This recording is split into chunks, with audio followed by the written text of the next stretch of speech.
Olá, eu sou Cíntia Catelan, neuropsicóloga e especialista no cérebro de crianças e adolescentes, e hoje aqui em mais um episódio do podcast Mentes Brilhantes, nós vamos conversar um pouco sobre tratamentos não medicamentosos para o TDAH. E para a gente conversar um pouquinho melhor sobre esse assunto, eu trouxe uma super parceira de trabalho. Nós, enfim, enfrentamos desafios cotidianos e diários juntas. Isabela Hermoso, seja muito bem-vinda. Obrigada, Si. Obrigada pelo convite de estar aqui nesse podcast. Eu acompanho o teu trabalho tanto como tua parceira, como também uma admiradora. Então, estou muito feliz de estar aqui hoje com você. Que bom, muito obrigada. A Isabela é psicopedagoga, supervisora da equipe clínica de reabilitação neuropsicológica do Espaço Eros. Ela atua com avaliação e intervenção de crianças e adolescentes com desenvolvimento neuroatípico. E o seu foco principal de atuação é na habilitação cognitiva de crianças e adolescentes com TDAH. Isa, conta pra gente um pouquinho sobre o seu trabalho. Bom, eu trabalho nessa área já há um tempinho. Eu sou suspeita para falar desse trabalho porque realmente é um lugar que eu gosto muito. Eu vejo muito sentido no que a gente faz. Hoje o meu ponto principal de trabalho é voltado de fato para a habilitação cognitiva, o que para mim é um trabalho que funciona muito quando a gente pensa em neurodesenvolvimento atípico, porque é um trabalho extremamente que vai atuar ali no prejuízo funcional. E é o trabalho que a gente vê feito, porque ele é feito com muitas metas e metas extremamente específicas.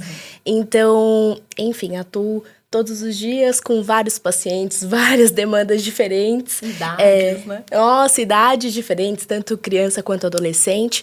E também hoje em dia, né, tive a oportunidade, então, também de conseguir contribuir com o meu trabalho também dando supervisão, né?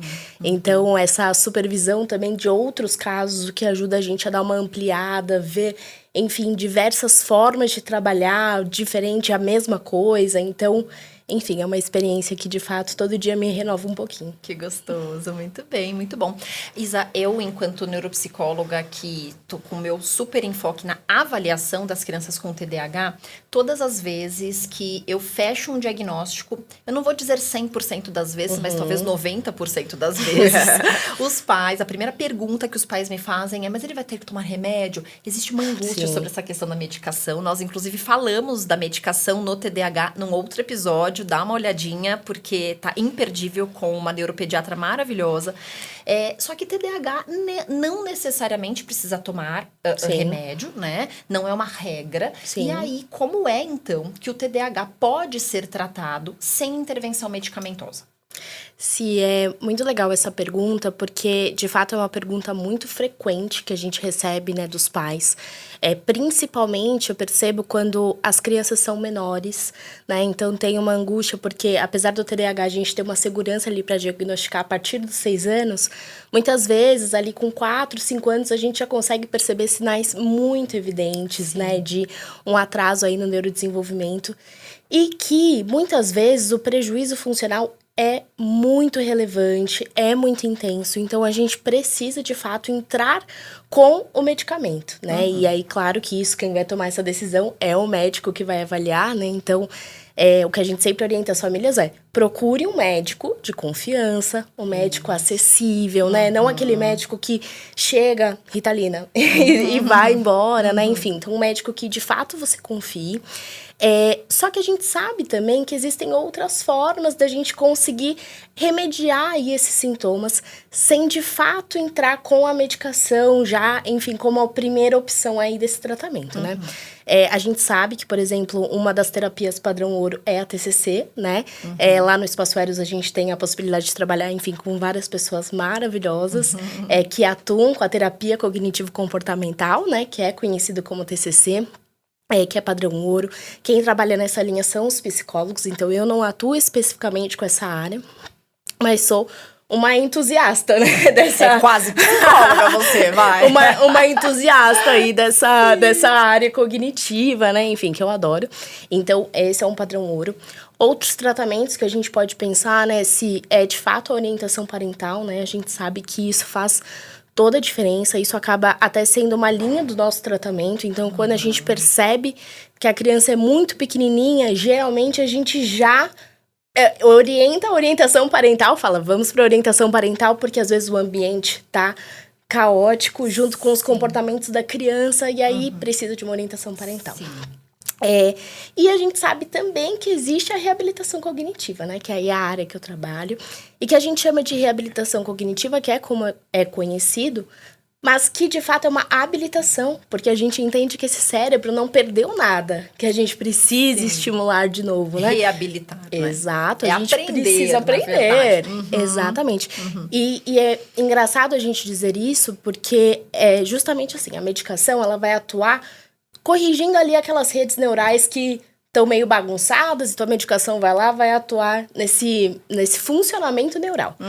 A reabilitação e os outros tratamentos vão atuar como se fossem uma caixinha de ferramentas.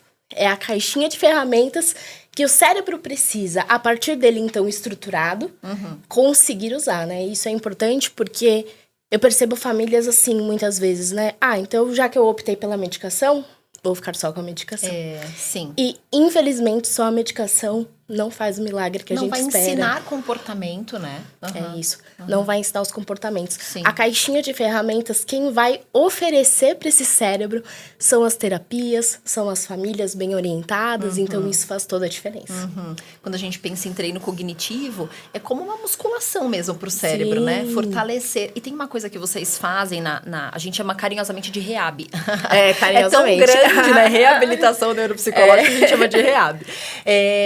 E algo muito lindo, né? Parte do que vocês fazem, que é muito bonito, é sobre generalização. Isso. Conta um pouco pra gente sobre isso. Isso é muito importante, sua pergunta, porque a gente que trabalha com criança, a gente entra naquele lugar de, mas então ele vai lá só pra brincar?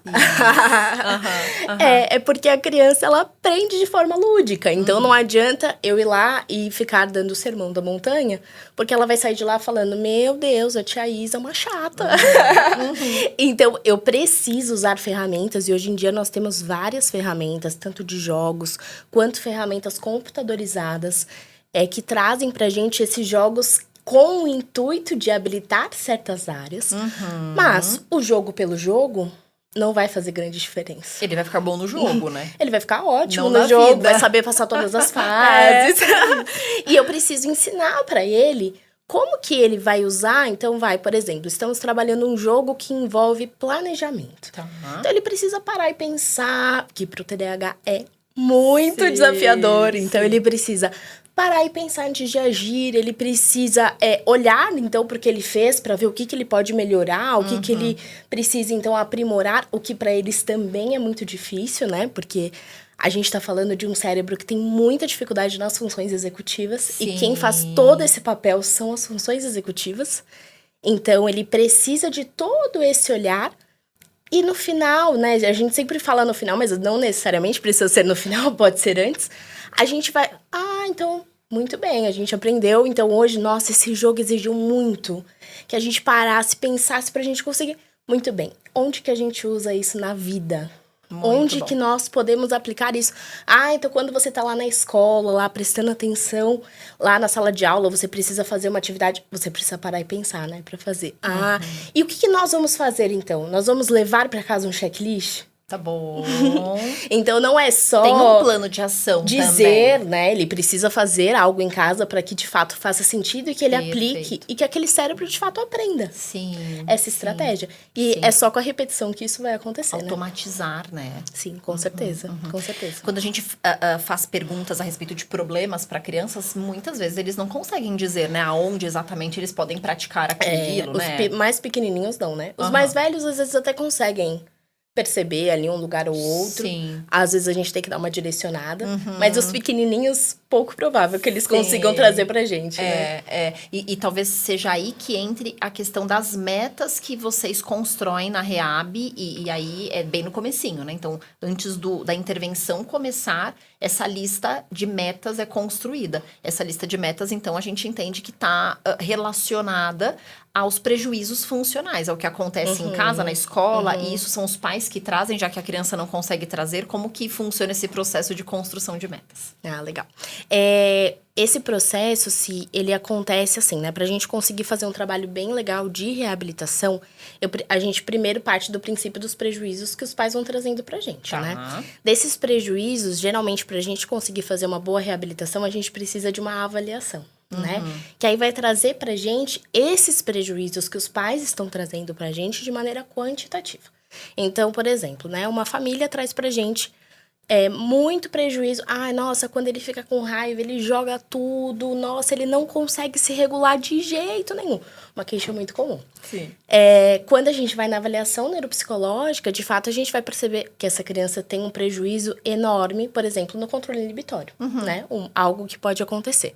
Nós, da reabilitação, então, entendemos que, ok, essa criança precisa trabalhar o controle inibitório. E aí que entram as minhas metas. Eu junto os prejuízos, então, que a família nos traz, né? De prejuízos funcionais, então, a gente pergunta sempre no âmbito familiar, no âmbito escolar, né? Que a gente sempre entende que a criança, eu preciso olhar a criança 360, né? Não adianta eu olhar em um lugar e não olhar o outro. Então, eu olho essa criança ali nos lugares que ela frequenta, entendo quais são os prejuízos, entendo junto com a avaliação o porquê desses prejuízos e monto as minhas metas e monto esse trabalho muito específico. Então, se é uma criança que tem dificuldade de se regular em momentos de raiva, a minha meta vai estar específica exatamente nesse ponto, né? O treino pode ser um treino de parar e pensar, um treino de automonitoramento, mas ali a minha generalização vai estar específica nesse prejuízo funcional que os pais trazem e que... Enfim, né, a gente sabe que quem convive com crianças que têm alguma dificuldade do neurodesenvolvimento e que apresentam esses comportamentos são muito desafiadores. E quem tá ali na hora, muitas vezes fica aquela caixinha de ferramentas que a gente falou no começo, e os adultos ficam sem ferramentas também. É importante que todo esse tratamento vá dando tanto para os adultos ferramentas para que aquela criança consiga se automonitorar e para a criança ferramentas também para que ela consiga, e aí todo mundo trabalhando junto no mesmo objetivo, que é ajudar essa criança a ter uma melhor qualidade de vida. Nossa, perfeito. E até era uma outra pergunta que eu tinha reservado aqui para essa nossa conversa, porque muitas vezes o treino cognitivo, a reabilitação neuropsicológica, ela acaba sendo muito abstrata para a família, né? Os pais não entendem muito bem o que é, nem para que serve, e acima de tudo, qual é o papel deles. Então, quando você diz que a criança aprende uma habilidade cognitiva na REAB, depois você faz a generalização para que ela consiga fazer essa ampliação e levar para os prejuízos da vida, e a família vai ter também que acessar essa caixa de ferramentas, aí é que mora nosso grande ponto. Como é que os pais podem contribuir se você está lá com a criança 1 ou 2 vezes por semana, por 1 hora, né? E a família 7 dias por semana, 24 horas por dia, né? Qual que é, primeiro, o papel, né, da família, e o que eles podem fazer, né? De que forma que eles conseguem contribuir para a REAB acontecer. Se a família é fundamental para que a generalização aconteça. E nós estamos falando aqui, não especificamente de crianças com TDAH, mas sim de crianças como um todo. Crianças como um todo precisam de seus pais para que seus pais os ajudem, já que os seus cérebros não estão 100% formados. Ainda mais crianças com TDAH, que a gente vai entender que além dessa formação cerebral ainda não estar completa, a gente ainda tem um prejuízo importante de funções que poderiam estar mais avançadas, mas que ainda precisam de um pouquinho de ajuda. E aí os adultos que precisam fazer esse papel, né? Então, a família entender o seu papel ali, né, dentro desse tratamento é fundamental. E claro... que a gente faz todo esse trabalho de conscientização, né, com as famílias, e isso é um papel muito do terapeuta, de trazer essa família para perto. Vem aqui, vamos conversar, vem aqui, vamos falar, vem aqui, me conta o que está acontecendo para que eu possa te ajudar. A família precisa se sentir muito acolhida para que ela também consiga fazer, porque do mesmo jeito que essa criança sofre, esses pais também estão sofrendo. Super. E às vezes não só os pais, né? Quantas escolas a gente atende, que nós vemos que os professores também estão sofrendo porque querem ensinar aquela criança e não estão conseguindo, né? Então... de fato, a gente entende que todo mundo precisa se ajudar. E aí, de ferramenta, enfim, tem várias, né? E vai depender muito de cada caso. Mas eu vou falar algo que, enfim, a gente sempre fala, né? Eu acho que uma das primeiras coisas é rotina. Nossa, é o remédio que salva a vida de todos, né? Nossa, e é isso, assim, eu acho que essas ferramentas, algumas das que eu posso trazer aqui, acho muito importante esclarecer que vai beneficiar muito a criança com TDAH, mas não só as crianças com TDAH. É verdade. Então, ter rotina traz uma organização que o TDAH não tem. Mas que uma outra criança, também pode ter dificuldade sem necessariamente estar dentro do transtorno. Então, a rotina, ela não vai ajudar só as crianças com TDAH, né? E isso é uma outra dúvida que muitos pais têm, né? Mas é que eu não tenho só ele de filho.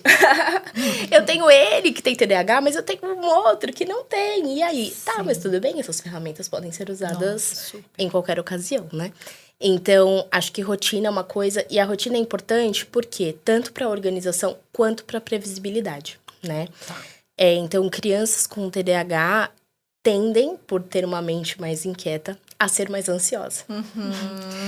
E eu não sei se alguém que está assistindo esse podcast é mais ansioso. Alguém, assim como talvez eu, assim, seja um pouco mais ansiosa. Previsibilidade para um ansioso é tudo na vida. Então, saber o que vai acontecer na minha rotina durante aquela semana. E claro, a criança não vai conseguir ter a previsibilidade do que vai acontecer no próximo ano, que nem nós adultos conseguimos fazer, né? Então, a gente consegue se planejar pro próximo ano, daqui 6 meses. Não é disso que a gente está falando. A gente está falando daquela organização da rotina da semana. Então, chegou domingo à noite, vamos lá. O que nós temos essa semana? Tem algumas coisas que não mudam. Sim. Então, escola, todo dia tem. Perfeito. Mas, às vezes, tem aquele médico naquela quarta-feira que a gente precisa colocar ali na rotina. Boa. Mudou alguma coisa porque a gente precisa trocar alguma coisa, porque entrou outro compromisso. É importante que a criança saiba essas mudanças que vão acontecer na rotina dela, porque isso vai trazendo para ela segurança. Sim, né? Muito bom. Então, acho que o estabelecimento de rotina é algo muito importante. E que a gente falando assim parece fácil. Mas que a gente sabe que muitas vezes não é fácil. E parece que é só criar um calendário, né? Nós temos o Planner Mentes Brilhantes, inclusive dividido por faixa etária, justamente porque cada criança precisa de um tipo e um jeito que essa organização aconteça. Ela precisa ter um sistema de recompensa muito bem definido para cada idade. Vamos precisar de um formato diferente, né? Então, não é só pegar um papel ou um calendário e anotar e ponto final, né? Existe um cuidado nessa construção de um planner, né? E tem a ver com hábito, né? Isso, consistência. Consistência, enfim, a gente sabe que não é fácil. Sim. E por isso que isso entra como uma meta de plano terapêutico. É por isso que isso entra como meta de quase de vida, né? Dessas pessoas, né? Exato. Mas entra como uma meta, enfim, que nós sabemos que é necessária e que nós estamos ali para ajudar. Então, tentamos de um jeito. Não deu certo, Isa, não deu certo. Fui tentar fazer, fui caótico, não deu certo. Tá bom, vamos tentar uma outra rota. Vamos tentar fazer de outro jeito. Cada família vai se adaptando de um jeito, né? E aí você tocou assim, num outro ponto que eu acho que é importante a gente trazer aqui, como ferramenta para as famílias, que é essa questão do sistema de recompensa. Né? Eu acho que reforço positivo para quem tem uma criança em casa com TDAH é, assim, o segredo que a gente... Eu acho que o segredo mais valioso que a gente poderia dizer hoje. E eu garanto, funciona mais que punição. Com certeza. Porque a punição, para essas crianças que têm muita dificuldade, até de autorregulação, acaba se tornando um lugar de mais raiva e, enfim, de mais reatividade. E que não é esse o lugar que a gente quer atingir nessas crianças, né? Então, o reforço positivo acaba sendo fundamental. E, claro, esse reforço positivo também precisa ser orientado. Porque um reforço positivo não é só dar presente, né? Então, que legal, você fez isso, então toma aqui seu presente. Não é assim que funciona, né? Então, é importante que um terapeuta oriente como fazer esse reforço positivo, qual é o propósito desse reforço positivo, como que ele vai funcionar para aquela criança. Então, isso faz toda a diferença. Muito bom, muito bom. Ou seja, nós temos um grande leque de tratamentos para TDAH que fortalecem esse cérebro, diminuem prejuízo funcional. Então, diante de um diagnóstico, aquele desespero de remédio, veja, espera, existe um tantão de coisas, com ou sem remédio, que também vai ser necessário a gente olhar e escolher. Isa, obrigada. Obrigada pela sua contribuição, obrigada por todos os detalhes, porque entender o treino cognitivo, que muitas vezes é uma incógnita para as famílias, porque parece muito abstrato, as famílias precisam entender sobre esses tratamentos, né? Com certeza. Foi um grande prazer te ouvir. Muito obrigada. Obrigada, Si, obrigada pelo convite. E, enfim, a gente está à disposição para ajudar quem precisar. O treino cognitivo é, de fato, um tratamento não medicamentoso que pode trazer muito efeito, associado ao medicamento ou não. Isso. Então, independente de tomar o medicamento, dessa decisão de tomar o medicamento, o treino cognitivo vai trazer pra gente aquela mala de ferramentas que esse cérebro tanto precisa. Sim. Então, eu que agradeço o convite e muito obrigada. Obrigada. Até a próxima, gente.